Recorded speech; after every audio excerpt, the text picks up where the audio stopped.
think Colby is afraid to fight Shavkat. Shavkat. Who you said? What did you say? Shavkat. This is RDA, motherfucker. Fuck you.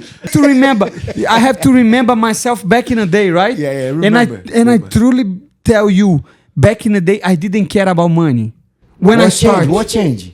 a fucking son.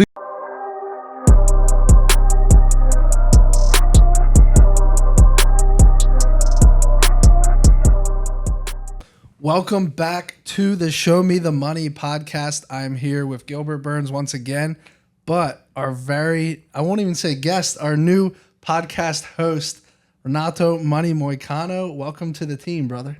What's up, you fucking degenerates that love money? Show me the money. Let's go, Matty. What's up, my brother? What's up, Durinho, Gilbert?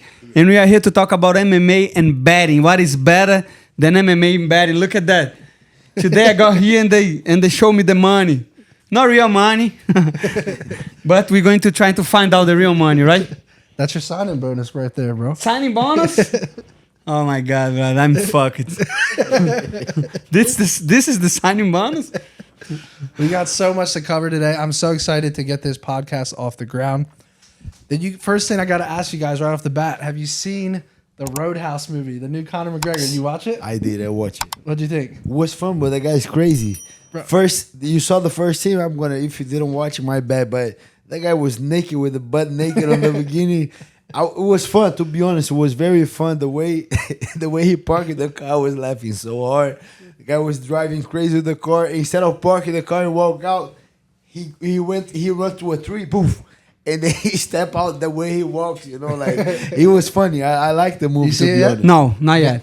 So I had a low expectation for it because like everyone, you know how critics are, right? Everyone's like, oh, it sucked or McGregor was average. Everyone's talking. So I was going into it. I was at the mindset of like, okay, it's probably not gonna be that good. Let me check it out. It's free on Amazon. Right? Yeah, it's free on Amazon. I'm like, I'm gonna check it out. So I watch it. I thought it was good. I thought it was a great movie. Like McGregor was good. He wasn't like fantastic. But that was, I think, the first time he's ever acted. Wow. For the first movie, I think he did amazing. I thought he was a great first-time job for him as an actor. It was entertaining. It was very entertaining. Like, you just were waiting for that next scene. Like, what is McGregor going to do? I thought it was good overall. When are you making your debut acting, bro? I don't know, brother. That's too far. But look, I watched a couple clips. I didn't watch the whole thing. Yeah. But I don't know if McGregor is acting or being himself, right? Some people that watch the movie say, man, maybe he's just like having a good time. Who knows? He was. Right? Yeah. But I don't know. I think McGregor is a star. I think he could do whatever he wants. His popularity, his name, he is. And you have to remember, back in the day when he was fighting 145, he used to be even funnier, right? Against Aljo and all that shit. At the time, I didn't like him, but watching again, I feel like the guy is a star. He knew what he was doing. He changed the sport. Yeah. No, I think he's got a future in acting. Like, I don't think he's gonna be like the featured guy, but like I think you could always plug him into a limited role where people are just gonna tune in for him, and it's gonna be entertaining as hell. If you do a little comparison with like Ronda Rousey that did a movie with Tyron Woodley, Michael Bisping, I think he did better. To be honest, I think he was having fun. It was funny. It looks like him a little bit. He didn't went so much on the persona. He still Conor, but it was funny. It was crazy, and I have a lot of fun watching the movie. And I watch it with the kids, and I'm like, man, I hope the film is not that crazy to watch with the kids. It was actually very fun, and then the kids was laughing. So it was a nice movie. It was good. It was good for sure. All right. Well, I want to go through a quick little rapid fire session. Before we dive into recapping this past weekend, the UFC Vegas 89 card, and then we'll talk a little bit about the Atlantic City card coming up. But first thing I got to ask you guys, Jamal Hill on record saying, and this is what he said about his Alex Pereira matchup. He said, I'm knocking him the fuck out. I realized the mismatch it truly is. It is truly a mismatch. What is your thoughts? It's a tough fight because both guys have knockout power. But in my opinion, if you fighting striking against Alex Pereira, you crazy, right? He should try to take him down because Alex Pereira is just too powerful. Jamal Hill will want and I don't know. I don't know what to say, to be honest, because he showed a level of confidence that I'm like, oh my God, like he's seen something that we're not seeing. Time Pereira gets hit a lot, he does. But he hits so hard too, like, oh my God, like what are you seeing that I'm not seeing? Like, because he's been so confident, but like out of the blue confident, he's crazy confident that he's gonna just walk through the guy. And I don't think Alex Pereira is a guy that you can walk like that. But he's been so crazy confident. And another thing that got me thinking too was I'm crazy with like I'm trying to get very into when the guy get an injury. And I go on the protocol, okay, how long to recover and then how this guy come back. And those Achilles injury, it takes a year for you to come back. If I'm not wrong, it's been 8 months that he got injured and then he's back. So he's not the most professional nutritionist guy when he's coming to that. Because that you calling him fat, my brother? Sometimes he gets fat. I do. Just call him fat, my brother. He's not gonna be offended, brother. And I like Jamal Hill too, as well. I like him a lot as well. Whenever Sean Strickland fought DDP, and I have to take like my wife out of the way, he was the one that he kind of hold my wife and put it back. He was kind of like he's my guy too, but. It just those math is not going on my head. Like 8 months recovery from Achilles injury, that's a very severe, it's very slow injury for you to recover. And Alex Pereira is not that guy that you say, oh, it's not a mismatch, I'm gonna kill this guy. I don't know. Sometimes I don't know. He might know something that we don't know, or he's too confident. Or maybe it's the Ilia Topuria effect, right?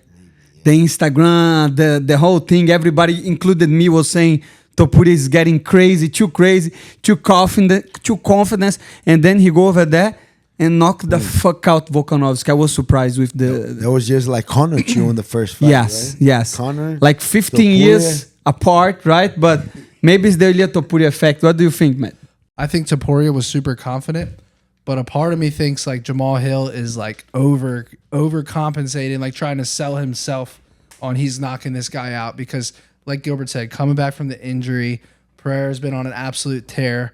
But at the same time, I told Gilbert this on the last episode. I trust Jamal Hill's chin better. Yes. I think Jamal Hill is going to have the better chin in an exchange.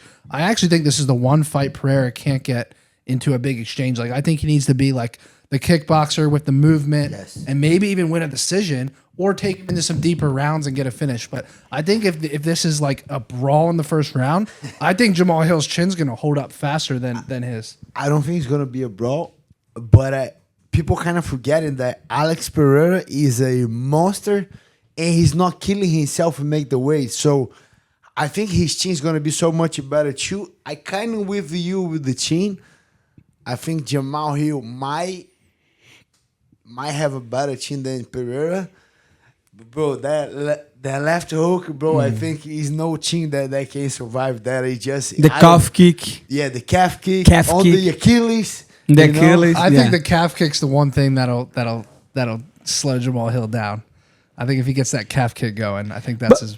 I know I'm going off topic here, but this is a fucking podcast, brother, and I have to ask you something about Pereira because I was thinking about that. When I'm coming here on the podcast, do you think Alex Pereira is a superstar in UFC? Yes. Oh. He is, even not speaking English. 100%. I could make the argument right now that he's the biggest star in the UFC. I think he's top 3, if not 1 or 2 right now. Yeah, and that's my whole point. Because before he was a multiple-time kickboxing champion and nobody knew him. Yes. People in Brazil. No one knew him in Brazil. No one knew him in Brazil. No one knew him in England. So my whole point here is look how UFC can fucking launch you to the fucking stars, Yes. my brother. Yeah. I was thinking about that. Look at that UFC 300. We have a Brazilian that don't speak English, and people just love him. Of course, he delivers. Of course, he has a great personality, especially for social media, that you don't need to talk a lot, right? He's just doing his gimmick and stuff. But look the potential of UFC, what UFC can offer to you, you know? And I was just thinking about that. Do you think, I was just asking myself, if Alex Pereira is a superstar? And he definitely is, right? Yeah, he is. And it's funny because Steve Erceg is fighting for the belt coming up. I think him and Alex are like the only guys outside of Michael Chandler that had like 3 fights in the UFC, and they're already fighting for a belt. Yeah. And that just shows you, like, Alex obviously. Alex But I had think that the situation is different. I know. Yeah. Alex had the history with Izzy. Asek just got luck. Yeah. Because Mokaev didn't perform too well. That's the truth. yeah. Right. If he had a finish, right, got the mic and everybody, especially be a Muslim in England, Yeah. I think that would help him a lot. But unfortunately, in my eyes, he lost the fight. Mokaev. It was a tough fight. It was close. Close fight, yeah. It was I think close. he won, but he didn't. He's not that number one contender fight that you're like, well, wow. If he was like Yeah. that, for sure. But coming back, I think Pereira is a freaking superstar. I don't think number one superstar just because Conor, John Jones. But active. So, all right, so rank. Adesanya. And Adesanya, bro. Adesanya. So for me, it's Conor, John Jones, Adesanya, and then Pereira. For sure, Pereira. All right, so Even rank, bigger than Sugar? yes. so get more kind Sugar of. is gonna get crazy, but right now, I think right now he's bigger than O'Malley, right? Yeah. What do you think? So Moicano, rank your top 5 superstars in the UFC. Must be Conor McGregor, right? The first one, just because people know him. And it's tough, my brother. I will be brutally honest with you. UFC is not the same as when I start to. Maybe it's nostalgic, you know. But I remember Brock Lesnar, and Brock Lesnar was not even that good. But he was a superstar. I remember UFC 100, right? When UFC, I remember guys like, even though a lot of people don't like him that much, but like GSP, I don't know, Silva. Anderson Silva was a fucking legend back in the day. So I remember UFC, and now we have fucking Drico Duplessis. Nothing against the guy. Nothing against the guy, but he doesn't struck me. How I say that? Struck me. He doesn't strike you as a superstar. Strike me as a superstar, exactly. So we can learn MMA in English here. So, All right, so you got Conor at 1. Who would you put? It's got to be active guys. You got Conor at 1. that's the problem. Like, I'm going to say who? I'm going to say John Jones. I'm going to say fucking Sugar Shane O'Malley. Who you going to say? Adesanya. Yeah, Adesanya, these guys, I'm not really a huge fan of neither of those guys. I like Adesanya. I like the way he fights. I don't like his personality. I don't like too much. But the way he fights, he's striking, he's unbelievable. But to me, he's not my favorite. Yeah. So who would you put at 5? So Adesanya at 4. yeah, I don't know. I think Pereira. that's the problem too. I like Pereira, but to me, you guys saying he's a superstar, and definitely he's a superstar. But for me, I don't know. Something's missing in UFC and like to build superstar, and I don't know why. Maybe it's the age that we're living in, right? We are so we have so many platforms and so many. You have people on TikTok that you don't even know about, and the guy's fucking millionaire and everybody knows him. So I think it's a niche thing, right? And right now in UFC, I don't have. I cannot say top 5 superstars for me, you know, other than say John Jones, Conor McGregor, like the biggest names. Yeah. That's my problem. Gilbert, who's your top 5 superstars? I would say Conor, John Jones. I would say Pereira, Oliveira, and Sean O'Malley. I love that call. you put Oliveira in Good there. call. Yeah. For sure. Oliveira Yeah. for sure. For He's sure. a superstar. He's a Oliveira in Brazil, you have Yeah. no idea. Yeah, bro. yeah. The No, guy it's good. I stop even- shopping malls, Yeah. stop at, like different level. Yeah. Yeah, no. Oliveira's just so exciting, man. He's so exciting to watch. And it's good because I was not even remember him, but he's a guy that I'm really fan. Oliveira. I'm really fan because I think in sports, I don't know much about American sports, but in Brazil, we had a guy named Ayrton Senna from like Formula One, a race car, and it's not only about what he does on the competition. It's like the way the guy presents himself, the way he talks, and that the mindset, and I think that one makes somebody a superstar, you know. Yeah. And I think Charles Oliveira has all the characteristics to be a superstar. Agreed. I'm gonna give you my 5.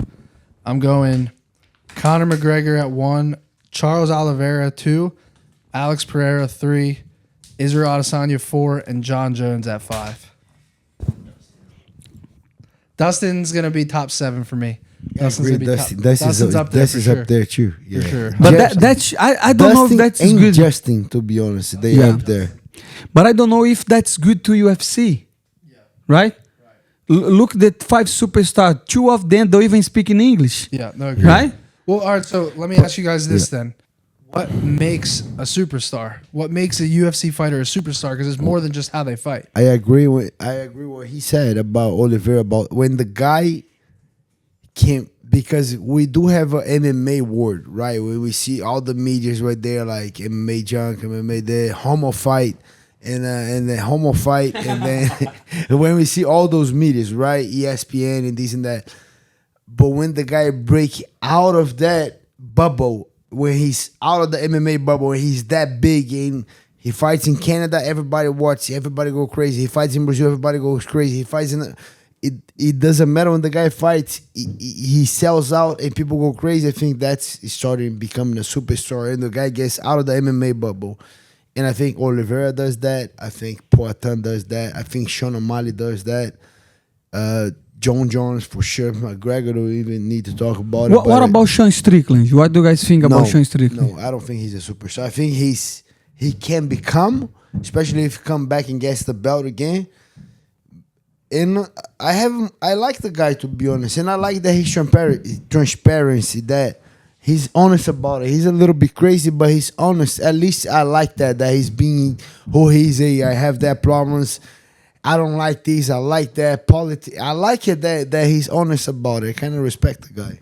Yeah, but maybe he's too American. Let's say too much. Yeah.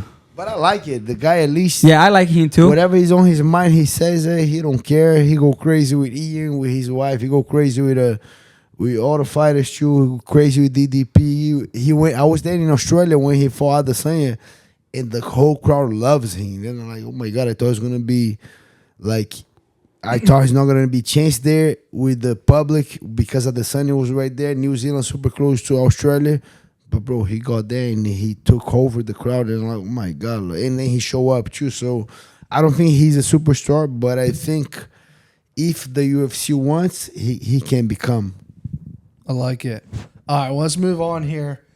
I want to ask you guys. So Nick Diaz had posted. I saw you saw the post. Nick Diaz posted training footage on Instagram and said somebody is going to pay very soon.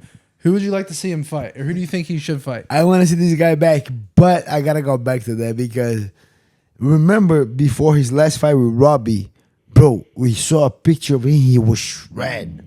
He was in a crazy shape. But then when he show up on Fight Week, it need to be a matchmaking. They gotta they do the weight when they do a how you call that again, when they did a matchmaking. They didn't win on the one. They used to fight at 170. Then they fought at figure they fought at 190. Peso casado, né? Yeah. They did a catch weight. Yeah. But he looked, when he posts his photo that he's gonna come back, bro. That photo he looked so in shape. And then when I saw at the Fight Week, I said, "Oh my God, that's not the guy that they show on the photo." You know, there was a little catfish. Like, do you guys remember like the video? God. The video of him shadowing boxing on the bathroom, and people say me looking at the mirror, like just like a fucking regular guy, right?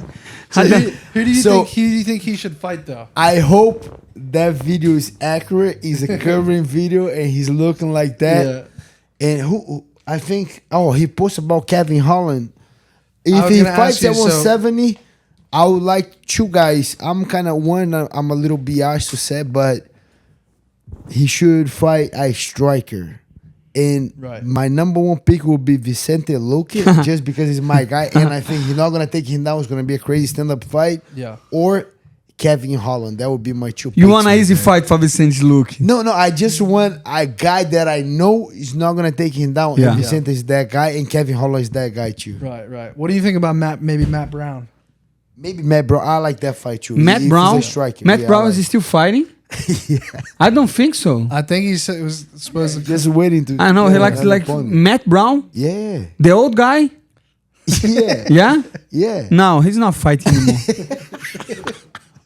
Matt Maybe Brown, you say Jim fighting or Miller. not? Maybe say Ask Jim. him, Yeah, ask they him were- on the camera. yeah. Asking him on the camera. He's fighting or not? Matt Brown. Matt Brown, are you fighting or not, my brother? I don't know. You'd like to see if he's still fighting? Yes, I remember him knocking Diego Sanchez Yeah, I out just saw that cold. knockout, yeah. And Matt Brown was a guy not always with the best record, right? Winning a lot and loses. Crazy knockout. Crazy power. He's a guy that I Legend, like to yeah, watch. legend. But I I, like didn't know he was fighting. He's still fighting. He's still fighting. for Yeah, sure. so it was May of last year. He had that crazy knockout against Court McGee. It was in the first Yeah. that round. was a crazy Yeah. one. Crazy That knockout. was But his how last old are fight. he? He's not. That was supposed to be his retirement fight, I think. But there's a talk about. Nick Diaz. Yeah, I think that'd be a But he perfect and Nick matchup. would be nice. But I like the fights that I will not put this guy against a high level wrestler Right. just to make a good fight. But I like to be honest, Luque will be a crazy fight because he's gonna get hit. He's gonna go crazy. Yeah. Kevin Holland too, though. So those are kind of like my picks. I'll put MVP? Matt Brown there too. No MVP. No MVP. I like MVP though, and then I kind of said that I was thinking he was going to win. I think the UFC is going to try to build him up big time. MVP. Yeah. Ah man, How he's was going the to have. fight? I was taking I care mean, off. But I think didn't watch the fight. I think it under delivered based off of the expectations. But like Kevin Holland didn't really have an answer. He saw how fast he was on the feet. that was so fast. And then he man. actually tried to grapple in round 2. Like And he took him down. yeah, but he couldn't do anything with it. But he he got broke the the back for promise. like a second. Yeah. Yeah. So he broke the promise. That's Yeah. what you're saying. Right. So But look, I think UFC is going to have a tough time to protect him on the 170 divisions. A lot of wrestlers, a lot of people that can grapple. Yeah. And if Kevin Holland can't take you down and like control you for the amount of time that he did, I think MVP is in trouble in the division. I don't think wasn't able to control him that long though. It was like a quick Yeah. takedown back to his feet. So But again, I think it was the first time that I saw Kevin Holland shooting for the takedown and getting the takedown. yeah, exactly. So that must be that must be how do I say that? But I don't think MVP has the best takedown defense, like because in Bellator he always shows right. Yeah, now with my guy Logan Storley. Logan took him down like Yeah. I don't know, like that was a record. He Yeah. took him down like so many times. Yeah. All right, But he's good. I like MVP to be honest. Just Yeah. to down with that MVP stuff. Yeah. He gonna No, put and people- it's fun to He watch. can put people out too. Yeah. The guy's entertaining. Have you trained with him? I never trained, but I met with him a couple of times. He's super cool with me, and actually, that was a crazy thing. Like I was in the doctor. I just got TKO loss. I just lost to Jack, but then my kid was very happy because my little one with the long hair, Josh. He said when MVP was walking out, he looked at Josh, and you saw the moment on the walk out that he stopped and then he pointed to someone. That was him? That was my son. Oh shit. Yeah, and then he saw my son with the Masvidal fight, so they kind of know each other. My kid took a picture with him. He pointed to my son, he started dancing, did something. So so I like it. I like That's the guy. it. Yeah. All right, moving on. Next topic here. Aljamain Sterling fighting Calvin Kattar. Now, just the other day, this is what Aljo said. Aljo thinks that if he wins this fight in a dominant fashion, he should be up next for the title. What do you think about that? I don't think he's going to beat Calvin Kattar that easy. Calvin Kattar is tough, is tall, is heavy, good takedown defense, good boxing. He is not very good with kicks, but Aljamain Sterling is not good Who with you kicks. think is gonna win that fight? Aljamain? Yeah, I think Aljamain, of course, he's the favorite. I cannot go against the guy because of his grappling. But again, it's not gonna be an easy fight. And even if he beats Katar, I can see why you're saying that because it's Topuria right now because he's a new guy on the division. But I don't know, man. I don't know. If Aljo goes out and just looks like a monster at this weight class, goes out, subs him in the first round, you think he should be able to fight Topuria next? No. He doesn't deserve it No, yet, right? not yet. Max Holloway that's the problem. Max Holloway is fighting lightweight. Maybe he beats Gaethje and then fight for a title, right? I think that can happen. I think Aljo is gonna beat Kelvin Kattar, and I think he's gonna. I don't know, but I think he's gonna beat, and I think he's gonna be good, and he's gonna try to make that happen. I just don't see that happen. You still have that one. If Max win, Max fighting for the title 100%. He's fighting Topuria. Then he's gonna have the mic. He got all the following. He's another potential superstar. I think he was becoming a superstar, but then he lost to Volk back to back, and then kind of slowed him down a little bit. But that's another potential superstar. So if he beats Justin Gaethje, and I think he can, he gonna be for sure fighting Topuria for the title, and that fight is gonna be huge. Do you think Max will beat Gaethje? I don't know, man. It's such a hard fight to predict because if you see the retrospect, Max Holloway, great team. Justin Gaethje, knockout artist. Why are you laughing, man? Why are you laughing? I don't even know. I don't know, man. I think Justin Gaethje will beat Max Holloway. Yeah. Who you think wins that fight, Matty? It's so tough. It really is. I have never seen Max get chinned, so like I actually think Gaethje could just win a decision, truthfully. I think Gaethje could, just because I feel like Max is going to way outvalue him, but Justin's going to land the bigger, heavier shots. Like we see fights where like someone 2-1 somebody in strikes, but they still lose because the guy that got outstruck just lands the heavier shots. So I could see that happen, and I could see Justin Gaethje by decision. I can see Max by decision. It's possible. And I for like sure. both guys. Yeah. And I just see Max will be the crazy volume, and I think his movement is going to be good. I hope he don't get a lot of damage with the calf kicks, with the low kicks. If he's ready for that change stance, being southpaw a lot, working on that, I can see this making Justin miss and making Justin get very tired. And then, like, I'll work him with the volume. That's the way I see the fight going.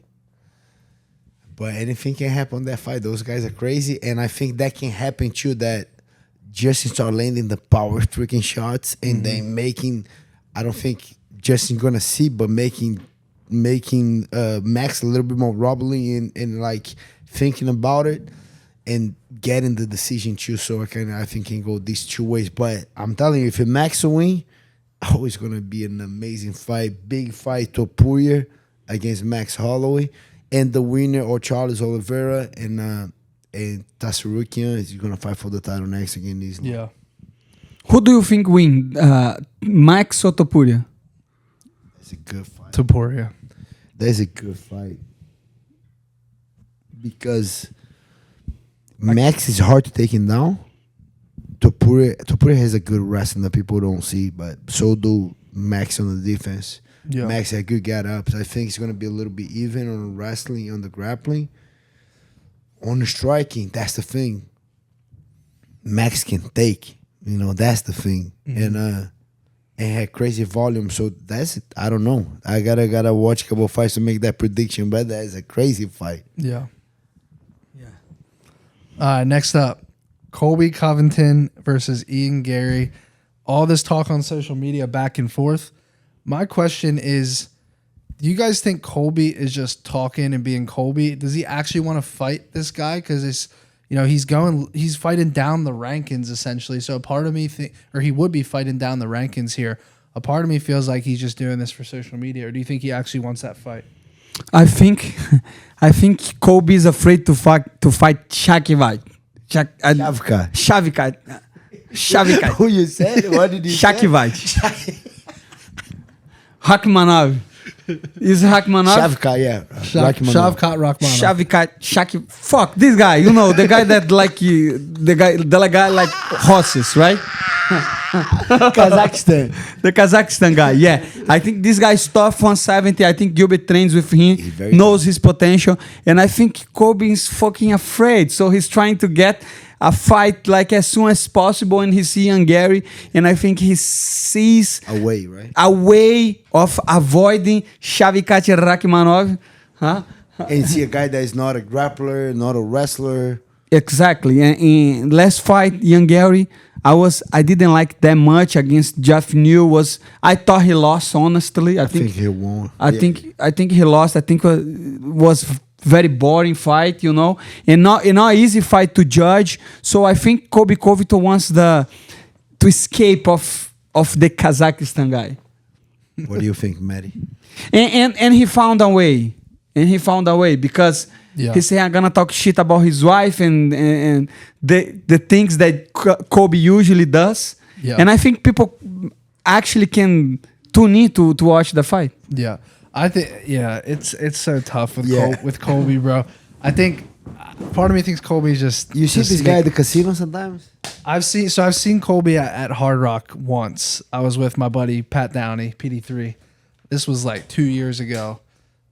He knew Pat because he used to train with him, and Pat introduced me to him, and I talked to him for like a few minutes. He's a big poker player, obviously, and he was the nicest guy to me in person, completely different than when he's on camera. But yeah, part of me thinks he's just trolling Ian Gary, and I don't know if he's going to actually accept that fight. But who he's fighting though? Well, we've seen him sit out for a year or two. Like, I feel like he would, I don't know, but I want to see that fight, but I think it's going to go the distance. 100%. It's gonna get the distance, It's gonna end up. That fight is gonna be built up off of this right here. Yeah, the talking, the microphone, the bullshit social media. You think but at the end of the day, the fight's gonna go the distance, and I think it can go either way. Who you win on the distance? I think Ian Gary could win a decision, just because if Colby doesn't do anything, if he doesn't do anything with the takedowns, if he doesn't do enough damage with the takedowns, I think Ian can win a decision. I think at this point, the UFC would rather Ian Gary wins the decision. I agree. For sure, UFC wants that, but I don't know why UFC seems to see so invested on that guy.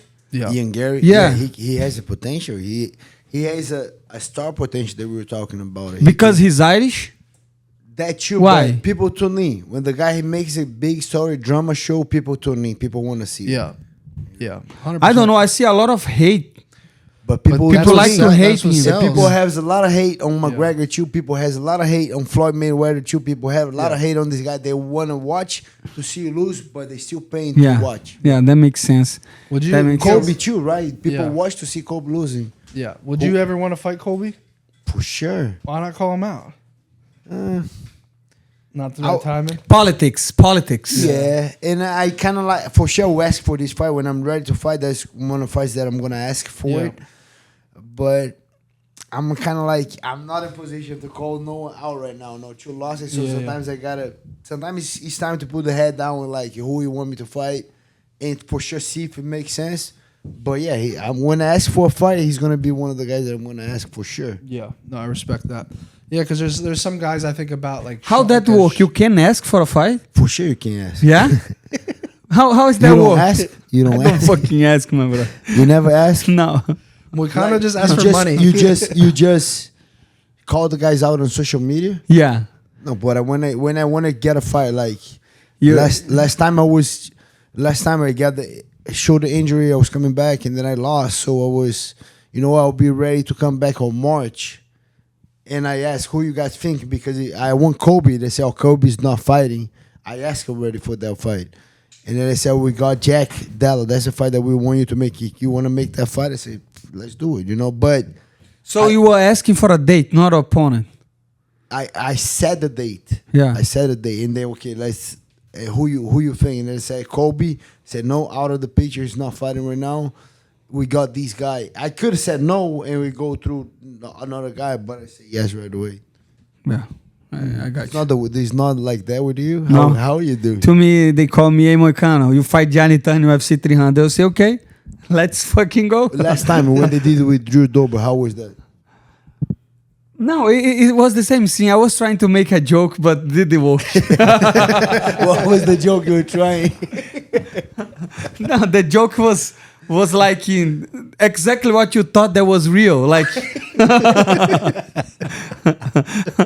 that was the joke, bro. But that's why I'm not comedian, bro. I don't know, bro. I think you are. That's You why are. we have. He is, right? That's why we have Seinfeld and these guys too. All right, let's go over the UFC Vegas 89 card. Just a few things to talk about before we dive into the Atlantic City card this weekend. First of all, you guys both watched the fights. What'd you guys think? You see Last week? Yeah, this past No. weekend. No? Did you see? I watch it, not all the fights, but I watch it. I love the Simon and Payton Talbott. What's the guy's name? Payton Talbott, yeah. Payton Talbott. That guy is tough. Yeah. I love that guy. I think he got all the potential to maybe become a superstar. The guy is that good. Yeah. Heavy hands, timing the good knee, good kicks. And he's a grappler. That was the thing that I kind of like. I like this guy very, very much. Have you seen Payton Talbott fight? Yes, I watched him fighting Dana White Contender Series for the first time, and he's very good striker, and that's why I had picked him to win against Cameroon, even though Cameroon is like mini Drico Duplessis, right? He's very complete. Good. He's good, but this guy is very good at striking. But I didn't watch. Unfortunately, I didn't watch the fight. Training camp sometimes is so hard. I'm not having too much time to watch fights. I'm working on my YouTube videos, working on training. So Saturdays and Sundays, I'm done. What did you do at the time of the fight? You were recovering? Ah man, I wish I was just at home watching fucking TV the whole Sunday, my brother. And my wife, no, we have to do grocery. No, I don't care. I don't go. I just want to stay home. Do you think Payton Talbott's a guy that could compete with Sean O'Malley eventually? I think so. If he keep getting better, beating a couple guys, and looking the way he was looking, he looked incredible. Like he didn't get hit, and he got a couple kicks, but actually Simon is a very good opponent. And I thought it was gonna be a better fight, but that guy has the power too. He has power, his knees. He was a favorite, or he was underdog? He closed. It was originally like a pick-em fight, but he closed as a good betting favorite. But I actually took him to win in round 3, and he won in round 2. I was sick about it, but his fight before that, he had won in round 3. Did you text him and hate him? Hey, why didn't finish that guy in the third round? Brother, let me ask you something. How did you start on the betting? You start with MMA or the stuff? No. MMA is like the most recent sport I've started on. Like I grew up betting NFL and NBA.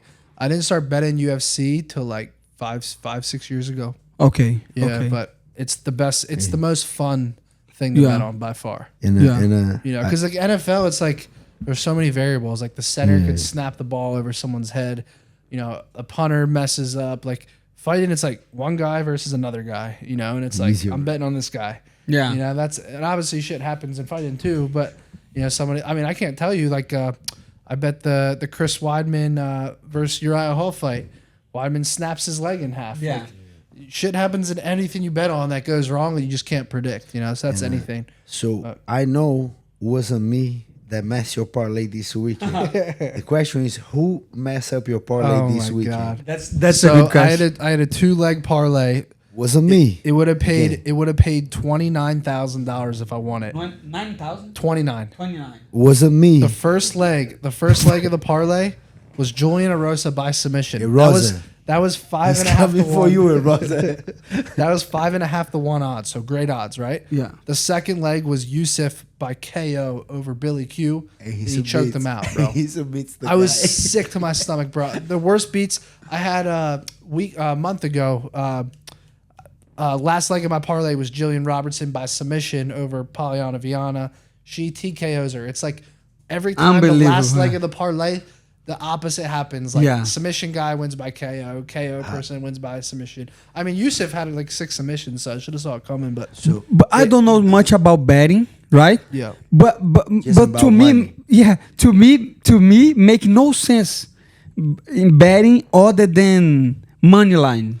But the difference is the payouts, right? Like if I would have took, but that's why the payout is good. It's so hard to get. It's high risk, high reward. That's how it is. So like if I would have bet those 2 fighters on the money line, the payout would have been like 3-1. We're talking, I would have getting like 20-1, 25-1. So that's why I'm asking, because Yeah.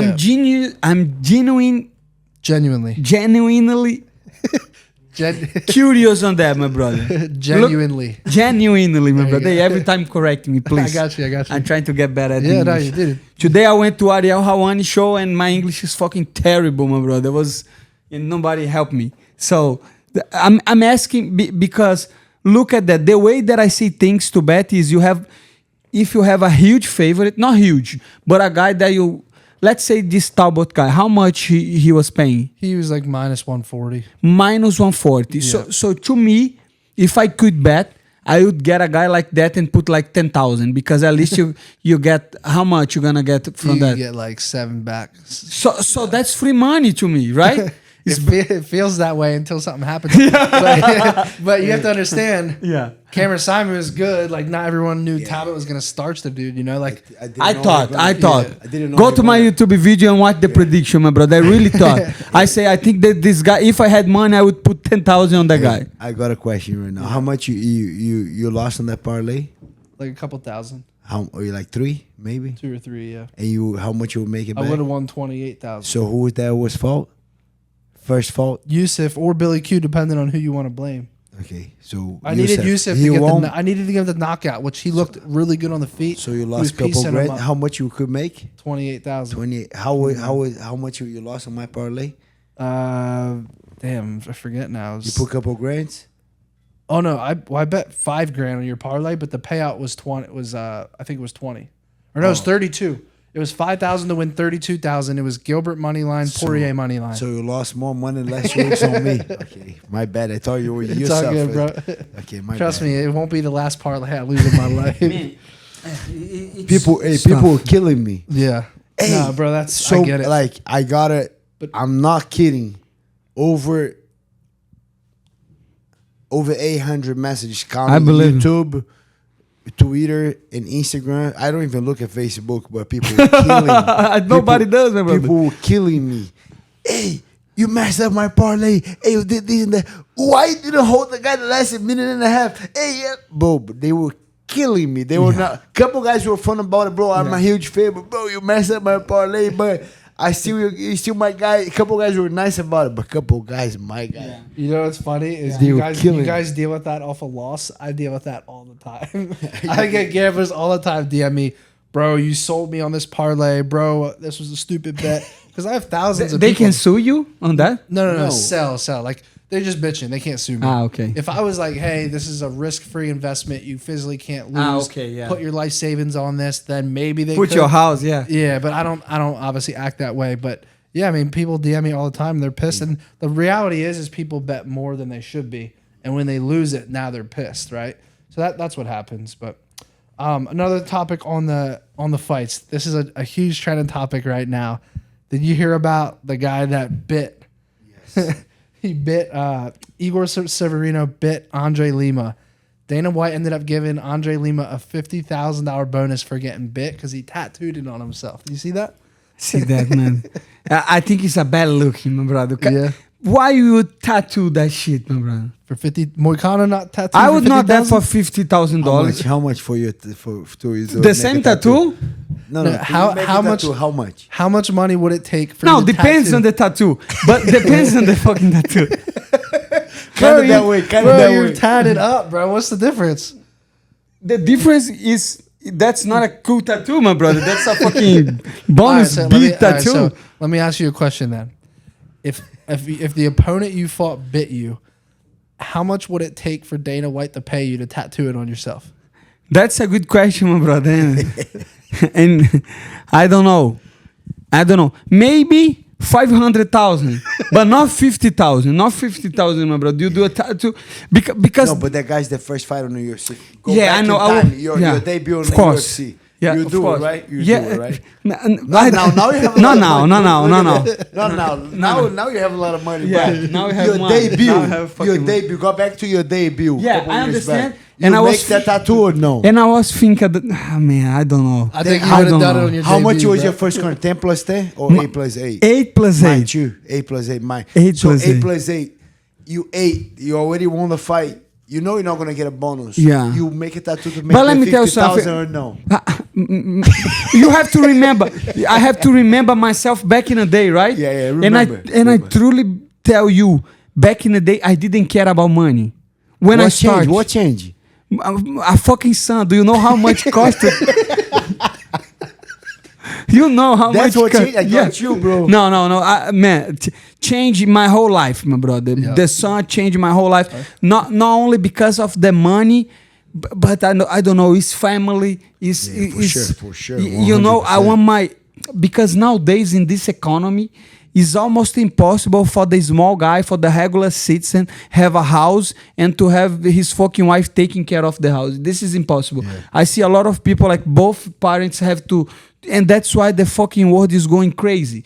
Because if you have two parents and they have to go work and they have to get the bread, who's gonna teach your kids the right way, the God's way? And that's changed me. When I got my son, I fucking I gonna have to deal with this for the rest of my life. I'm gonna to take care, and then I realized what you're saying about the fans, because back in the day, you asked me how much. I didn't even know how much money I would get, and if you believe me, at the time I was with another manager that took me like 20%, and then my old coaches 20%, and do you know what?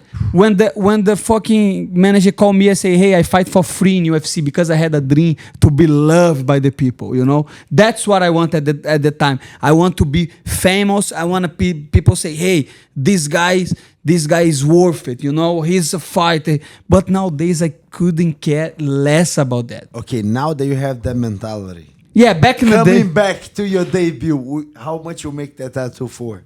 Ah, man. At the time, 15,000 no, you make it, bro. man, I don't know. I cannot answer It's that. always a maybe. Maybe.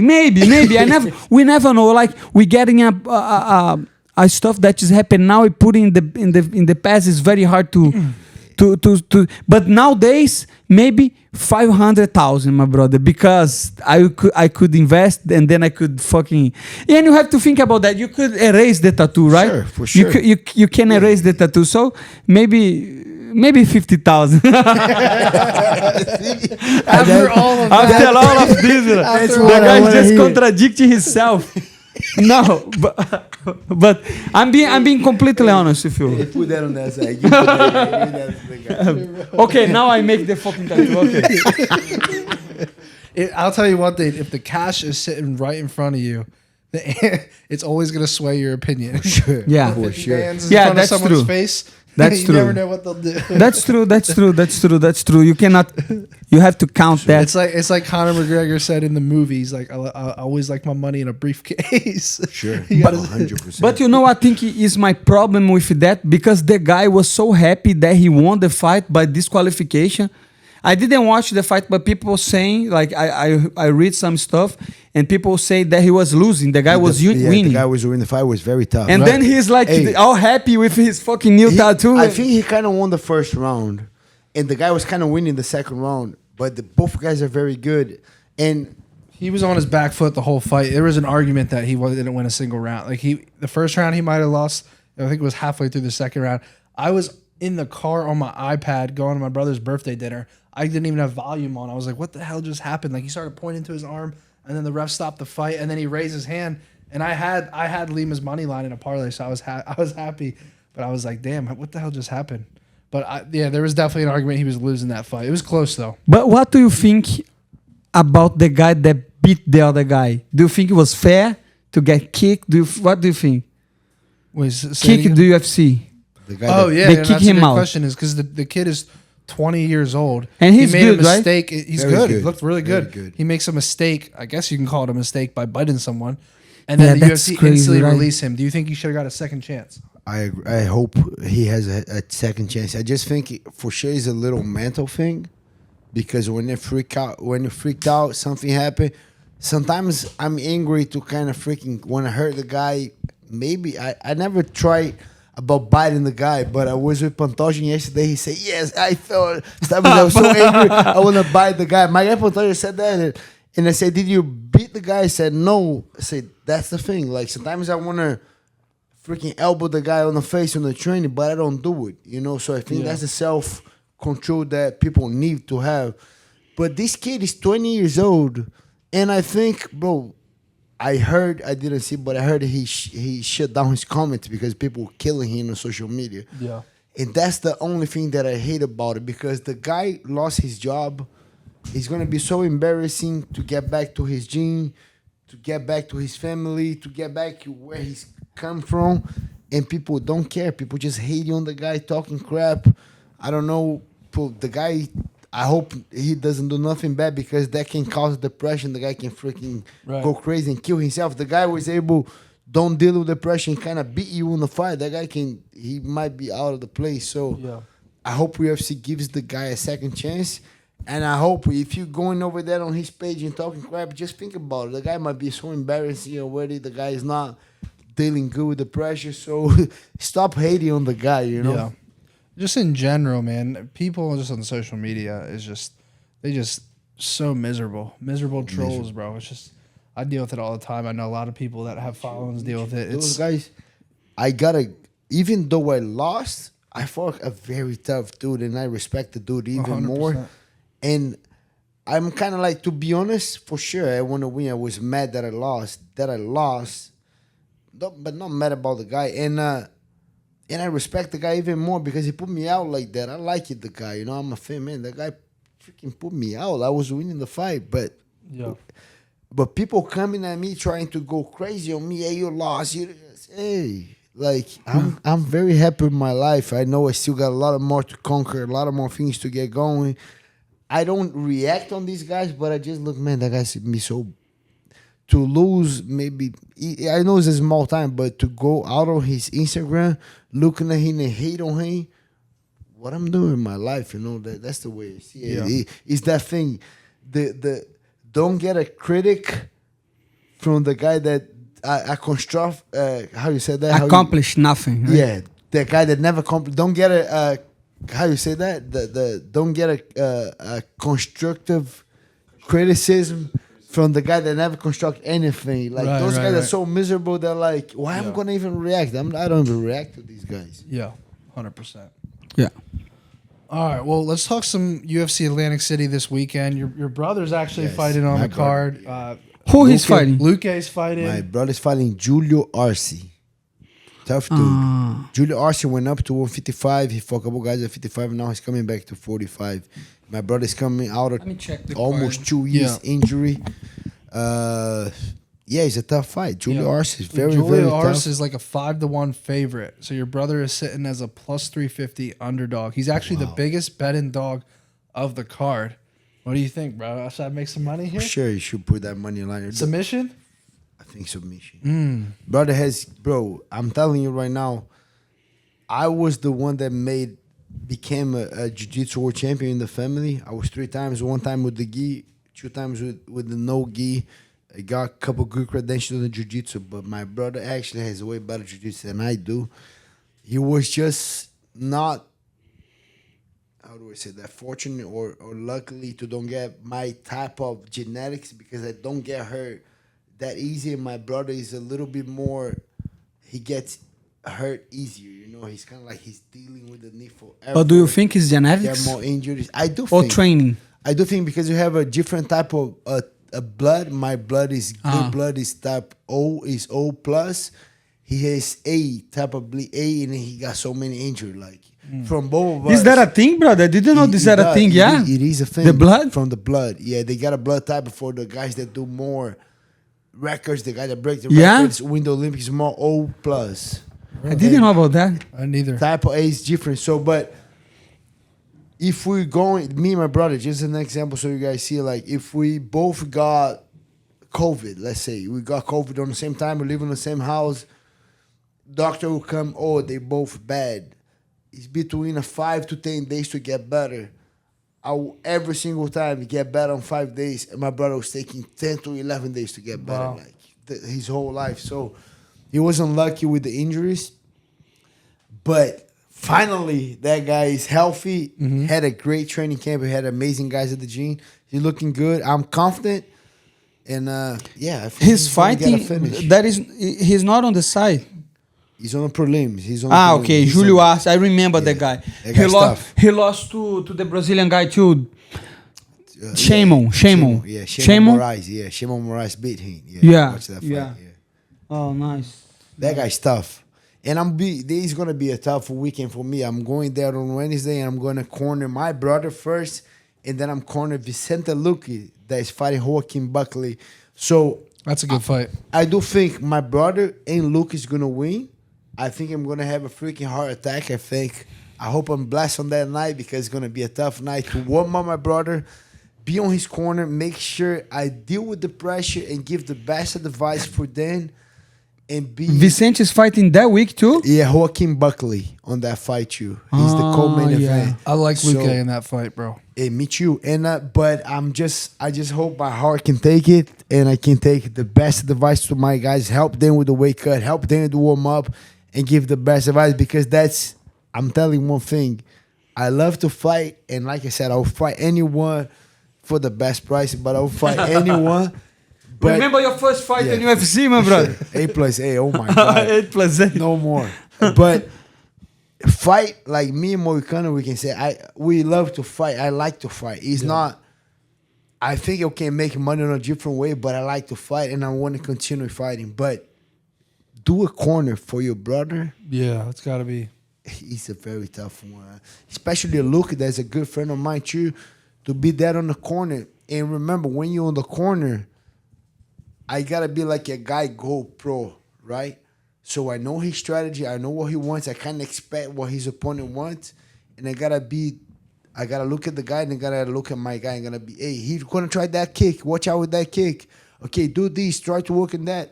But your mind gotta be so clear to do that. And then when we go to the break, Henry's gonna be the first one talking to both of them. But then on my mind goes, okay, you did this good, you messed up on these. I think he's going to adjust things, and you have to adjust that. So my mind got to be so clear to give, hey, you did that. That jab was good. Keep doing that jab. But he might be able to counter that. Now we're going to jab, step back, see what he's doing. If he's not doing enough, double jab next time. But then I got to be able, if the guy adjusts, hey, you hit him clean with the jab, he might be looking for the counter. Now, when you jab, watch out for the counter. Make you do a feint. But I got to do that with the jiu-jitsu, with the grappling, with the striking, with the conditioning. So, oh my God, like God bless him, the coach, because it's not an easy thing, especially coaching a brother and a good friend. So it's going to be a tough weekend, and I hope we do a good job. Yeah. But what's it like, because this is your blood brother, like obviously being with like Luque and guys, but like, do you ever get to a point where like you feel helpless? Like you see your brother out there and you're just like, the last one was very tough because he lost and his knee was kind of getting off. Yeah. And I'm telling you, my brother has a better jiu-jitsu than I do, way better. He's freaking good. And he has a couple positions that I know is money on the bank. A couple positions I know, like if he takes the back, if he goes to an arm bar, if he goes to a triangle, money. I already cash in, like money. When he lost a triangle, I said money, but the knee was kind of getting off. Yeah, and he couldn't finish it. That moment when he didn't finish and then he opened the guard, I knew we're in trouble. You know, he couldn't finish. The knee was not good, and then he was getting ground and pound, and I couldn't do nothing. Oh my God! And then, I feel hopeless. And then when it got close to him, that he looking at me, and I say, "No problem, bro, we good." And I saw he was embarrassing looking at me that he couldn't fight, and then he broke down. And oh my God, like that I feel hopeless. And then he couldn't even walk out of the cage. I got to pick him up. I don't know if you guys remember that. It was a year and a half ago, 2 years ago in New York. That was very hard for me. Like, right. Oh my God. No, I understand, bro. So that was. It is a tough job to be on the corner, especially from a young brother, especially a young brother. If it was my older brother, you know, he's older. But the young brother is even harder, you know. Yeah. I couldn't only imagine. My brother's 2 years younger. He's young, coming for him. He took my money last time I played poker. Bro, that guy, I'm coming for him. You gotta come play poker with us one day, bro. Man, after the fight, is coming. Let's go. Yeah, after your fight. Yeah, we play here every Thursday. I was gonna come this Saturday, but Wednesday I'm going to Atlantic City. But But your brother gotta come because I'm coming for my freaking guy. How much to join? It's like $1,000 buy-in. $1,000 When buy-in? I come was What the fuck, my brother? I was fucking shitting money, my brother. I thought this podcast was about getting money, not spending money, my brother. Last time when I came, I was the first. Oh, come to play. I say, okay, I'll come. $1,000 How fucking much is dollars. it buying? 300 to 1,000. And then I'm so cheap. I say, no, give me just 300. Yeah. And his No, brother kill me, bro. His brother don't let any. These guys are degenerates for sure, my brother. I got another 300. His brother kill me again. I say, hey, I will remember that next time. Yeah, well, I think we should do that on sparring, right? $300 to $1,000 to join the sparring, and let's see who wins. Because in poker, I'm going to fucking lose. Don't know how to play that shit. Oh my god. What can you play? No, I can play poker, but I'm not good at it. Yeah. No, it's like honestly, it's a bunch of like rich guys that Yeah. come here. Like no one's like Yeah. no one's like we need a professional. sponsor Yeah. for the game. We need a sponsor for the game. Yeah, we need a sponsor for the sponsors, we're game. gonna Yeah. come, we're gonna I'm have- gonna do a shootout to Instagram, shootout to somebody that paid Judgment $1,000 to lose today. Oh my god. If you're watching this and you're a poker company, let Yeah. us know if you want to sponsor. we give you a shout out, you know. Oh my god. But how many people play usually? It's usually like 7 to 10 people. 10 It's a people. cash game, so like you buy it Yeah. for 1,000, you They can can win buy the and keep game. playing, or if you lose, you can rebuy. Tell me how much money was on the table. There's last usually time. like 30, 40,000. 30,000. Yeah. Yeah. It's a nice, it's a fun we game. don't. It's a We good know game. we're not getting punched. Yeah. Let's move on. I want to talk a little bit about Vicente Luque versus Joaquin Buckley. That should be a stand-up war. How do you look at that fight? I think it's gonna be a stand-up war. Both guys kind of. I was looking at the Buckley's kind of like his breakdown, his things like he shoots. Sometimes at the end of the round he shoots. He tried to get a couple double legs, and he's kind of good at that. He's very explosive. Yeah.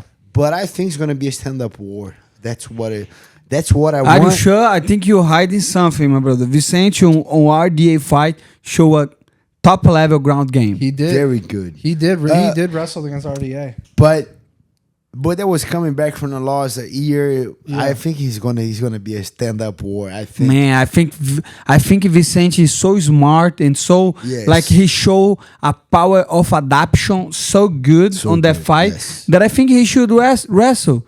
I think so too, but especially because a 5-round fight, Hey. right? I've been on this guy corner for so long, and I've been asking this guy to grapple and to wrestle for such a long time that I don't do anymore. Like, But he did the last the time. Mike Perry, the Brian Barberina war. Yeah, like so many wars that like, bro, just take the guy down. Yeah. Your jiu-jitsu is way better. Yeah. So good, bro. I don't remember- do it. I don't even do it anymore. I remember when I bet the Chiesa versus Luque fight. Yeah. Chiesa was about to submit him. Luque reverse position and then subbed him. It was so slick, bro. You know, these guys were so mad at me in the warm-up because I was doing southpaw. I was doing a little Chiesa moving, trying to, because we kind of knew that he's going to run. Yeah. And we run, and then we did the whole warm-up, and we sparring the warm-up, and I came in here, and then we kind of grapple a little bit, say, hey, do your anaconda choke, your Darce choke. And they said, no, but I'm not trying. I said, please, just do it 3 times. They said, no. I said, bro, please.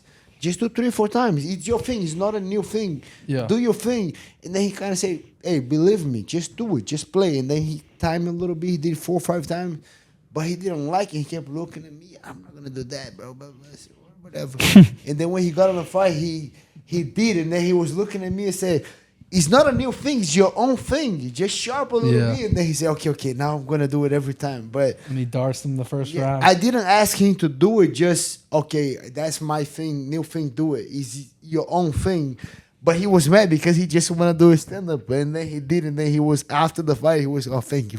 He was cool. But I'm telling you right now, at the warm-up, he was so mad at me that I asked him to do it. Yeah. Well, Buckley hasn't been submitted once in the UFC, which is interesting here. I thought he was in the Kevin Holland fight, but I think Holland TKO'd him, Yeah, right? TKO him. Yeah, it was Big a right TKO. hand. Yeah. But yeah, I mean, Buckley is on a 2-fight winning streak. He looked good in that Alex Morono fight. I actually bet on Morono because I'm a big Morono fan, bro. I think I thought he was pretty underrated. I had him versus by submission against Tim Means, and that cashed big for me. And then I backed him as a dog against Buckley, but Buckley was just too explosive, too athletic. And he was just a bad matchup, I think, for Morono. But Luque, I think Luque is gonna be the better striker on the feet here. What's your parlay on Atlantic City card? I'm considering Luque. I like him inside the distance. I don't want to get cute and like go a knockout or sub. What's the odds? I haven't even looked yet, honestly, but I assume he's a small favorite. Let's take a look here. I think he's a small favorite. Yeah. But inside decision should pay more, right? Decision or inside? No. Inside distance. The distance would pay more than his money line. Yeah. I'll take a look here. It's Monday, so I don't know if the lines are up that much. What do you guys think about the main event? We got Aaron Blanchfield's in the main event.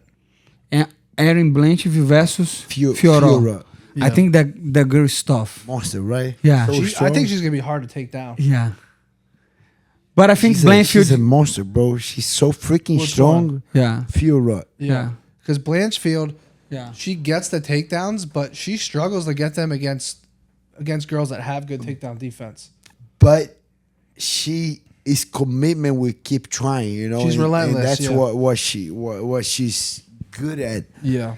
And I think he's gonna have a big trouble on the beginning of the fight. Yeah. But as the fight goes, and if she keep persisting and she keep trying, keep finding a way, she's gonna find a way. Yeah. And then I think she's gonna win by decision. Yeah. Luque is a minus 125 favorite, so it's a very close fight. I like Luque at that price. I think that's a great number. And I'm not saying that, but I think Luque, if he fights this guy very aggressive, the way I think he's gonna fight, and if he mix it up, that's the key to win. Yeah. But aggressive, because that guy's so explosive. If you let the guy be creative and move, he's gonna be so explosive. In what do you guys think UFC expect of Joaquin Buckley? Do you think UFC is because do you guys remember when he had the highlight knockout? Right. That was against our guy Impa that fought Johnny Eblen. Right? Yeah, the PFL Yeah. guy. But do you think they still see value on him? I think he's like a middle of the pack guy where he's entertaining, he's explosive, Yeah. fun to watch. But I can make the argument that knockout made him one of the more overrated fighters in the UFC. Yeah. Because when you have a crazy ESPN top 10 type of highlight knockout, unfortunately, You got a little hype. once You gotta that get hype, happens, yeah. it's hard to live up beat to that. that expectation moving forward. And I think that's what we're seeing out of him, you know? And yeah, I agree. But he's entertaining and he's fun to watch. I think the UFC is kind of like, the way I see, I don't think he's gonna be a superstar. He can. I don't think he's gonna be a superstar. Like again, he can. But I think the UFC wants him like a Kevin Holland. You want him to be ranked. You want him to be making good fights. Like a fight with him against MVP will be a fun one to watch. I think if he beats Luke, I don't think he will, but I think if he beats Luke, he's gonna be one of those guys that he's gonna put on a show. He's gonna fight for money, try to make a crazy fight. I think that's what UFC kind of wants from him. You know, that's the way I see it. Yeah. No, I think that'd be a good fight. Buckley and MVP. But all right, well, let's go through some picks here on the main card. We'll start with the main event. So Blanchfield is Fior. I'm going Fior as a dog, bro. She's plus 170 as an underdog. I've she's a seen good dog. Blanchfield struggle early in fights getting takedowns. I think if she doesn't get the takedowns, I think she could lose a decision in this fight. But she is really good once she gets it to the ground. Like when she does get it to the ground, she finds those submissions. She's a finisher in women's MMA. I mean, she finishes the fights. I think she's gonna find a way. You do? Maybe late, or do you think Late. she's At not gonna the get the beginning, takedowns early? Fiorot is gonna be so strong, and she's gonna be defending on the beginning. Yeah. But I think the relentless pressure for Blanchfield, eventually she's gonna get a takedown, and then he might even get a finish late, fourth round. In the third round, I think she can get a finish. I'm gonna do the sprinkle. Round 3, 4, 5. Blanchfield could pay big, but as far as a money line pick, I would have to lean the other way just on the value. But I do like maybe a Blanchfield like a round 3, 4, 5. I mean, look at who she's finished. She finished Jessica Andrade by submission, Molly McCann submission round 1, JJ Aldridge round 2 submission.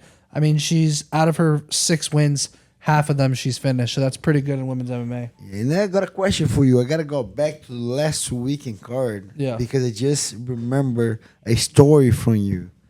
You said Tafa What do you said about Tafa? Go back to that. Oh my god, bro.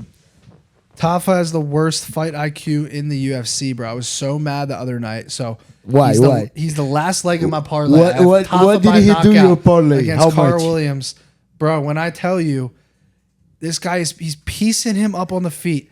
You're fighting a wrestler. The high kick. I'm not a fighter, bro, but what do these coaches tell their fighters? The high bro? kick. What did you I'm do, the convinced high that kick? coaches don't even coach sometimes. This guy is piecing him up on the feet. What does he do? Throw a high He throws kick. crazy high kicks, flying knees. I'm like, you're fighting a wrestler. The only thing you can't do is go to the ground. And next thing you know, he throws a flying head kick, he throws a flying knee, a head kick, and then next thing you know, he's on his fucking ass, laying on the ground on his back.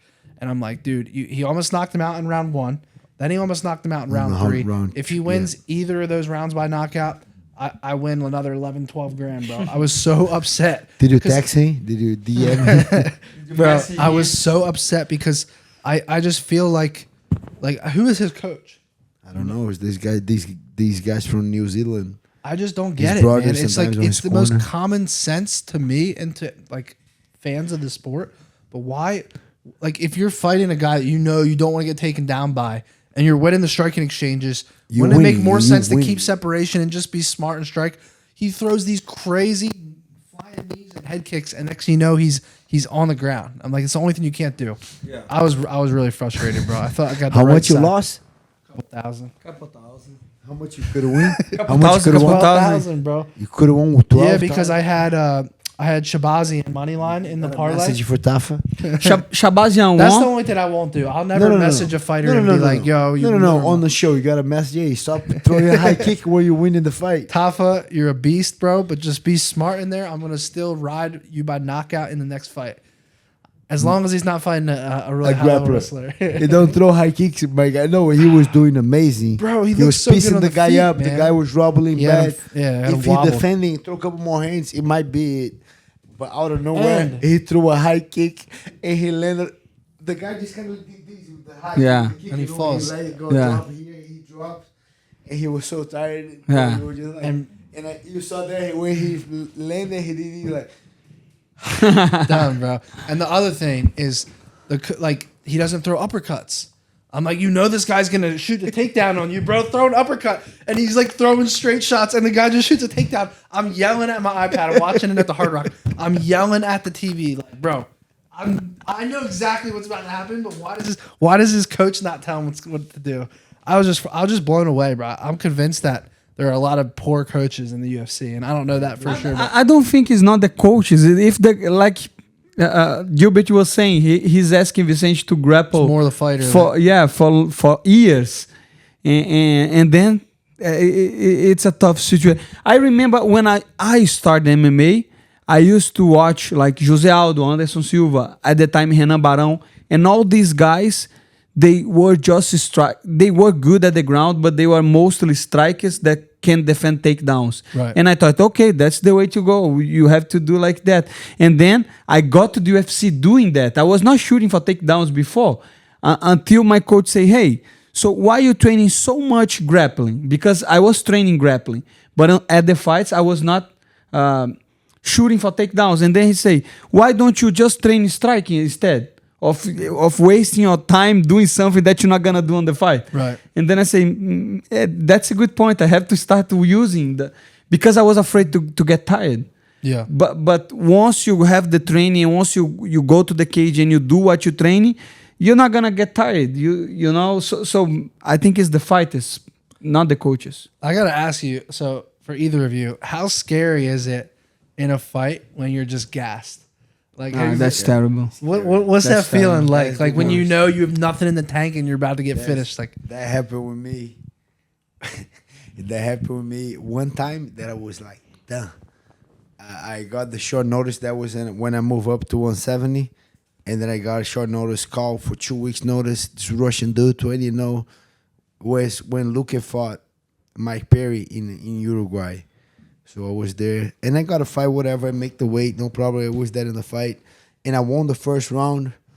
I was winning the second round, and the guy gave me a calf kick. 10 seconds to go, my calf he gave me 4 already. That was the 4th one. I laid down, and I called the guy, come up, like I'm not getting up. And the fight was over right there. Second round, I was on the floor. And I just like, I put my head down. And I was just like, oh my God, I'm so freaking tired. Like, still got one more round. And then my coach came and gave me the hand. And I gave him the hand. And then he wants to just give me, you know when the guy just want to give a half pull? And then like, no, bro, you need to pull me. And then he really pulled me. And I got on the round and I was just like, I look at Henry and I look at Coach Greg and I say, bro, I'm freaking tired. And Henry, yeah, I know, but you just got 5 minutes. Can you do 5 minutes? And I was just looking at him. I was kind of making the math. yeah, I can do 5 minutes. Yes, 5 more minutes. And then, bro, but I was done. And I was so freaking tired, like tired. And then Henry, okay, before I go, when you look at him and show him energy. Look at him fresh. And I would just look at the guy very fresh, like looking, and I was just like, oh my God, I need to recover that first minute. I'm done. And then I remember I was, okay, I'm not going to do nothing. I'm just going to wait for these guys to do something. And I was moving my hands up, kind of waiting. And that guy was so dumb, like, sorry, like, it was just like Tafa, like. At that moment, that guy threw a spinning kick so slow. When he threw a spinning kick, I just saw his legs passing, and I saw the guy back, his full back right here, just holding to his back. And I went to my to the corner where my coach was there, and I was there, and they look, how long? And they said 3 minutes and a half, and I'm like, oh my God, and the coach just put your ear on his back, and I remember I put my ear on his back, and the guy fall on his knee and said, and I'm like, thank you, and I was there, I just kind of holding for my life. I stayed there, and then I ended up winning the fight. And which fight was that in the UFC? Yeah, that was in the UFC. Which that was that? Alexei Konchenko. That was maybe 8 fights ago. Oh, 2019. Maybe. Yeah, but that guy was tough, strong, but I got a fight in 2 weeks' notice and never did that before. You did that against RDA, but bro, that fight got so tired. What was your experience? No, man, I still remember the time that I got most tired in my life. And I was not even in MMA in life. I was training jiu-jitsu. I was a white belt, right?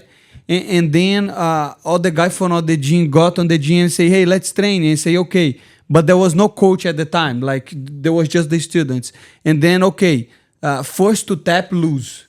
And then was like 20 minutes and I couldn't train in jiu-jitsu and I couldn't. And I remember the guy was just putting pressure on my neck, like trying to pass, and I tapped off exhaustion. And then I remember like the whole week thinking about that, man, I'm a fucking stupid.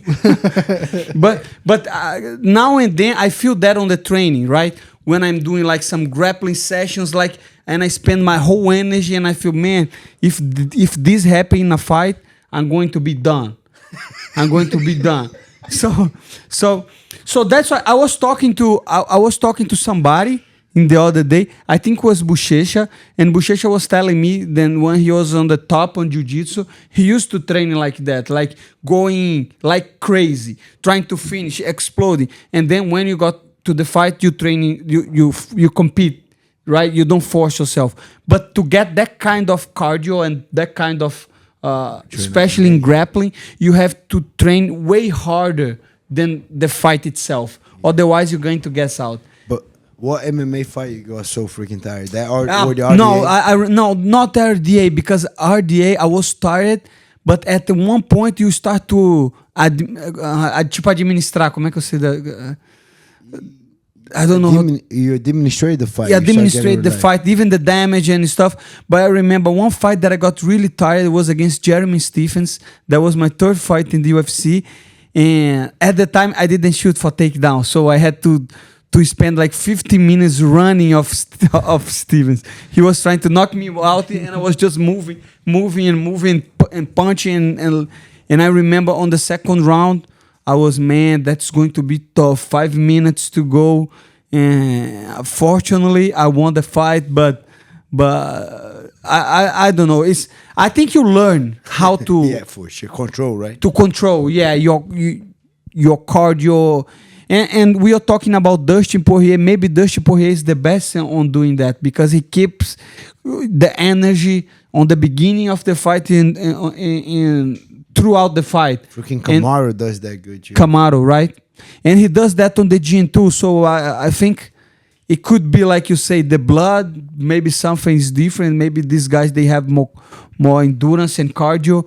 But I definitely think you can train that too. I got one more question, last one. So when you got the call to fight RDA, you thought about that when you're eating steak and drinking beer in Brazil? They call you to do 5 rounds RDA. How long was 10 days notice? No, actually it was 4 days notice. You never thought about that? Oh my God, I hope I don't get that tired. No, at the time, I was not in the rankings. I was not with a good perspective on my mind. I was not a guy that, even though I was a lot of time in UFC. I have been in UFC for a long time. I was a long time in UFC.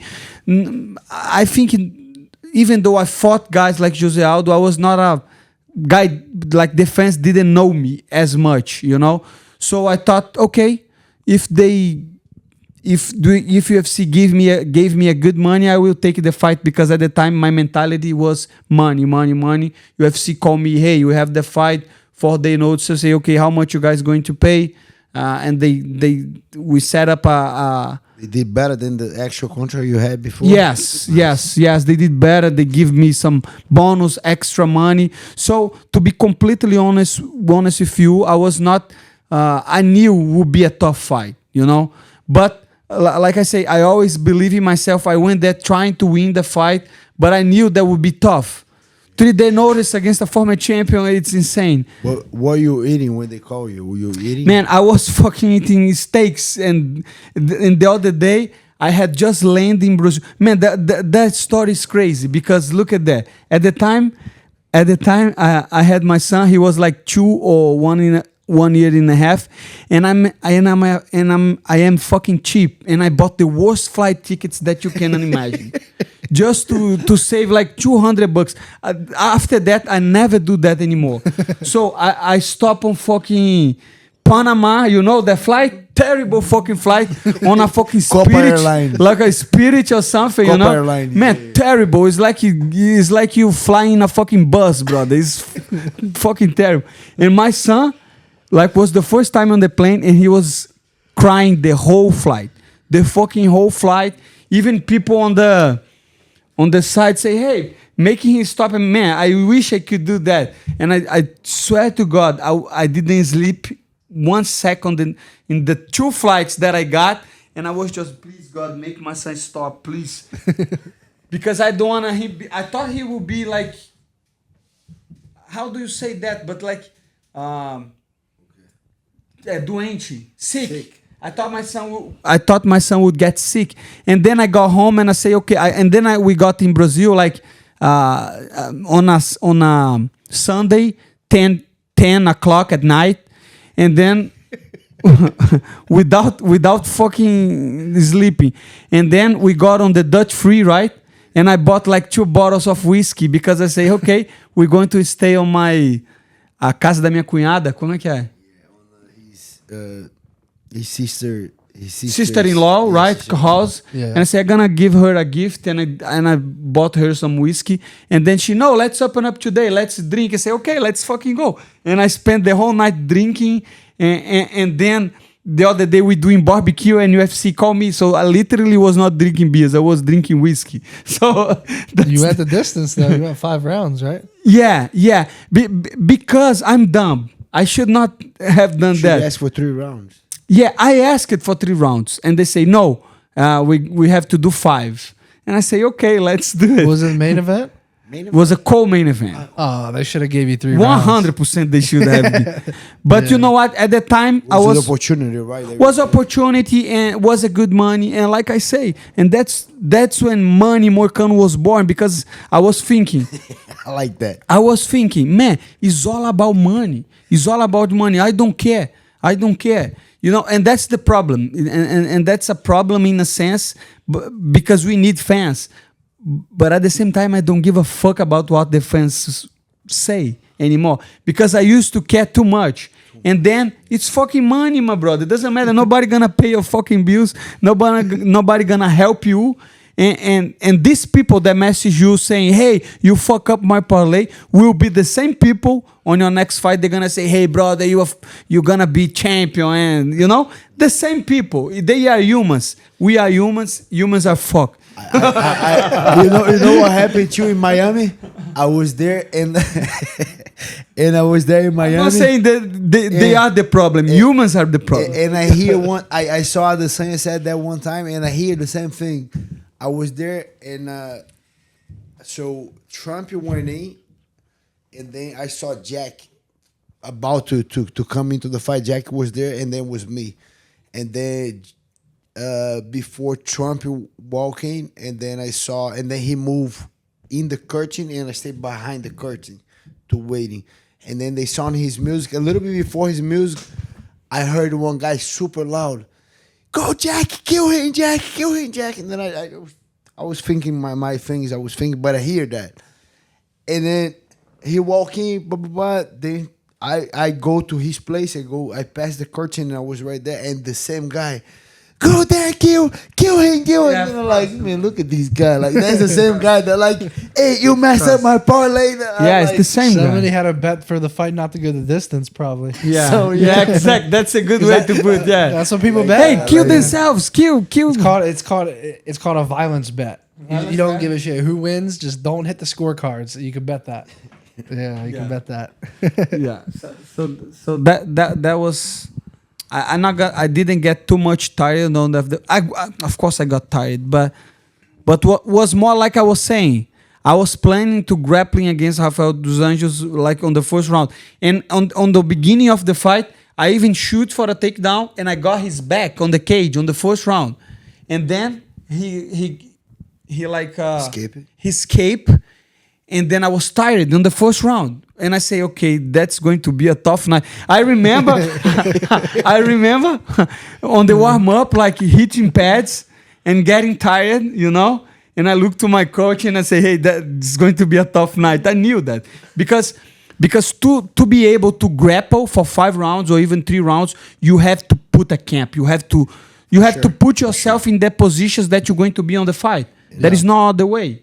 No other way. But I like when you accept that. It's good when you accept that on the beginning, and like, oh my God, it's gonna be a tough night. But whenever you accept that, it's the best. Yeah. The opposite is the horrible feeling when you think, I got this, I'm gonna kill this guy. You got that, the guy's a freaking monster. The guys, you're not taking the guy out, and they're like, oh my God, the opposite of that feeling is the worst feeling. But that's my problem, and that's why sometimes I got really nervous about fighting, because I know I'm not giving up. If I didn't give up in a 5-round fight when I got man, and imagine to fly from Brazil. I fly to Vegas on Tuesday. Imagine to get on Las Vegas from Brazil. At least it was a good flight, right? Was a fucking. I asked them, hey, I want to go on the first class, bro. I want to be able to sleep. I literally tell that I am not sleeping from the last 3 or 4 days, brother. I have to sleep, so I was recovering. Going to lose weight on Wednesday. I got to Vegas on Wednesday, straight to the Apex to do the whole fight week in one day and lose the weight. So was crazy. I don't regret because I think fans, they appreciate that, that I was trying to be on the card and fight and have the opportunity. But at the same time, I knew it was tough, but I cannot give up, and that's a problem. Because sometimes you're too dumb to give up, I just want to do that. I want to do that. I'm just a knucklehead. So that was a problem. Do you think that boxing or MMA is more dangerous? It's tough to say. People say boxing are more dangerous because you getting punched way often, right? Yeah. Every round, people get like punched 200 times on the head only.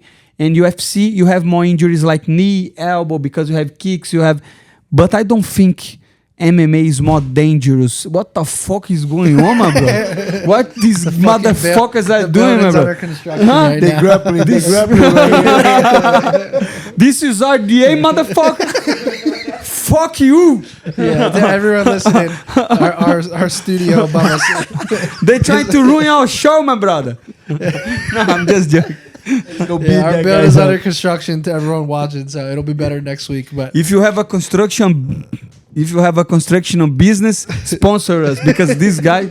yeah, this is ridiculous. This is ridiculous. What No. do you think? What do you think is more dangerous though, Gilbert? Boxing or MMA? I think both are dangerous, bro. I think getting hit a lot, body and head, with the big gloves is tough, especially if it's just these. They can get hit. But at least my defense for boxing, at least these guys move a lot. They got great defense. They don't worry about kick. Yeah. They got good head movement, good footwork, good defense. I mean, they should. Yeah. Not all of them have.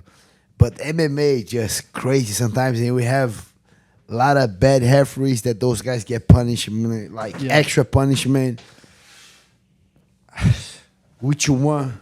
MMA is still too new. Do we have the data to have the numbers? But I think MMA is harder because those guys, like one example that a guy that I'm a fan, but I'm going to use him as example against Volkanovski. The guy just got knocked out, kick in the head, and his team, that's the only fault is his team because like the Moicano were saying, we knuckheads. We're gonna try to fight. We're gonna try to make money. We want to win. We crazy. We too competitive. But his team let the guy get knocked out on a couple weeks' notice that he shouldn't take that fight against Islam, the second one, and let the guy come back in like 3-4 months to fight another monster. So MMA nowadays, I think, is dangerous than boxing because of that. Because we're crazy. We're gonna try to get the next fight. Our coach is sometimes crazy too that they don't stop us, they don't save us. Yeah. And the referees, sometimes they do a bad job, so those get kicked in the head, get extra 3 punches. Sometimes we watching the fights and referee go, stop it, stop. We kind of get into that, stop that fight, and they don't stop, and those guys get extra punishment. So nowadays, I think MMA is dangerous than boxing. I think boxing's way more dangerous because if you see like for example the Francis versus Anthony Joshua fight, if Francis in that first round gets knocked down, he's TKO'd in that first round, right? Because Anthony Joshua's going to go on top of him and pound him out, right, and is done. But you get how many seconds in boxing to recover? 10 seconds. You get 10 seconds to recover, right? So he gets back to his feet, gets knocked down again, gets back to his feet, goes to the next round. Then he gets knocked out cold. And I think that like fighters are just trained to like get up, recover, and be like, I'm good no matter what. But in MMA, if you get knocked down, they're jumping on top of you, throwing a few shots, and then it's over. Whereas boxing, you go back to your feet, and then it's like now you can really get hurt. I mean, that knockout was scary for Francis. That shit was, he was on the ground for minutes. But I don't see a lot of difference from MMA, to be honest, because I didn't watch the fight, but he got a big knockdown. Yeah. Then he got another knockdown, and then he was Knocked out. So how many, I don't know if you're going to have the numbers, but how many more punches he got between the first knockdown and the knockout code? Yeah. No, it's a good. 4 more, 5 more? I think that I think 1 or 2 shots a ref in MMA would have called that because he was knocked down bad in that. He was not in position to defend himself, I know, right? but look, Yeah. he was knocked down. Yeah. And then he was and then that was the what you said. If it was MMA, the guy would jump. And that jump and finishing, it might be the same amount that he got after. Maybe that 1-2 that he knocked him down again, and the last one that could happen in MMA. That's a good point. But in boxing, sometimes the guy got knocked down, and he's not fully recovered, and then the referee say, "Hey, fight." And he stand back, right, and he's fighting again, but he's not good. And then he kept getting punched. I think, and if we add that to the amount of grappling and cage fighting that we have in MMA, kicking, I think the biggest problem is the being punching on the head many times and causing concussions. And I know you're talking about the data, but at the same time, how many deaths we had on MMA and in boxing? And not only that, but people that got like Muhammad Ali, right? Yeah, but that's older. We didn't have a lot of MMA back that time. You know what I mean? That's why I'm saying it's new. Yes, but at the same time, we have some couple like Mark Coleman. These guys, they fought MMA. Yeah. Minotauro. and all these guys, they seem good. We don't know. We have to wait and see. But the only thing I would disagree on that, and I like it, we're not doing nothing crazy, but is the elbows, those TKO elbows, those high kicks. Yeah, the head kicks. The head kicks, oh my God, the flying knees, the But so tell me about the submissions. Do you think being choked out has any? No, it's nothing. He's just closing where the air is going through the close the trachea. Yeah, but has no effect on the brain. interesting. Choked out is not a problem. Interesting. I'm not a doctor, but That's what I heard. That's what I heard. So I'm not a doctor. I don't really know, but I think This you is lose. not. This is not medical advice. That's not medical advice, but I think I'm you a do lose jiu-jitsu- some brain cells, right? I'm a jiu-jitsu doctor. No problem. Yeah, yeah, All right. Well, let's end there before we get sued. yeah. Yeah, but leave in the comments what you think. I think MMA is harder because the high kicks, because the elbows, because the ground and pound, the late half-free stop, and those guys. I think what happened to Francis Ngannou, that's what I'm trying to bring to MMA, was one knockdown, let's say a right hand, knockdown, a little time to recover, another knockdown, another right hand, time to recover, and then 1-2 that was out. So there's one knockdown, one right hand, let's just count on punches, like one right hand, another right hand, and then 1-2, so 4 punches. That happened on MMA all the freaking time is, boom, a knockdown, and a follow-up with the late half-free. Boom, Yeah. boom, boom, Dude, it boom. makes me think of the 7 punches. that Bobby Green fight. Yeah. I probably Oh shouldn't my say that right God, now. that But when Bobby Jalen Green- Turner almost killed But Bobby remember Green, that bro, fight? because Yes. the ref my didn't stop God. it. Bobby Green was just getting.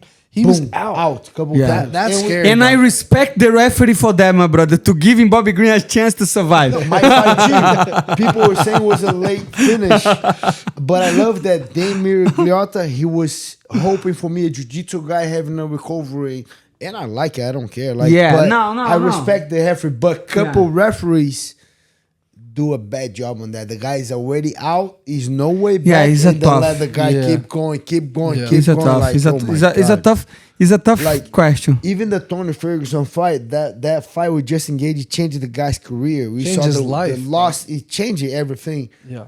So that fight on boxing with the big gloves getting hit like that, he might didn't get that. Imagine the amount of punishment Would Tony the- Ferguson would get through a career of boxing, bad. On bro. boxing, yeah, but is it how many ounces will be on that fight with 10, Justin Gage? 10.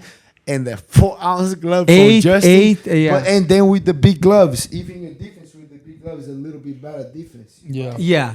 No, but at the same time, that's the problem because people think it's safer because you have your hands like that. Yeah. But you still absorbing the punch. But you absorb way less. With I the big don't know about gloves, that, brother. Because look, I have. it's a big glove, my arm, glove in your glove. Then a small glove right here, bro. The brain it shakes Brother, so much go, more. The concussion you're not is way Brazilian. bigger. If you're not Brazilian, go over there and you're not type Brazilian. and type Maguila boxer, and you're going to see why boxing is more dangerous than Yeah, I MMA. think boxing's more. Maguila is fucking crazy, my brother. The Brazilian boxer. I just think the level is getting way bigger with MMA and the referee doing a bad job. Not all of them, but a lot of them doing a bad job. That those guys get extra punch, extra knee, extra elbow, extra ground and pound. That's in my opinion is making MMA worse than boxing. MMA is better than boxing everywhere. man. Sure, for sure. MMA is better It's than way boxing. You more cannot shit on your entertaining. sport, my brother. Way more entertaining. There's no comparison. It's way better to bet on, and it's way more entertaining. And to Jake watch. Paul is fighting Mike Tyson, my brother. You want that to continue? You want to keep talking about boxing? Boxing is shit, my brother. Unless they pay me good money. If they pay good money, you're gonna do boxing. course, Who will 100%. fight? A lot of money. Everybody, my brother. Everybody. Show me the money. All right, we will wrap up there. Moicano, tell them to like the podcast. Tell them everything they need to do. My brother, we just start this new show, Show Me the Money. Matty, Gilbert Burns, Money Moicano. And if you like money, click the like button, subscribe, share. It's fucking free, brother. That's not asking too much. You watch the whole thing, click the like button, share that shit, motherfucker.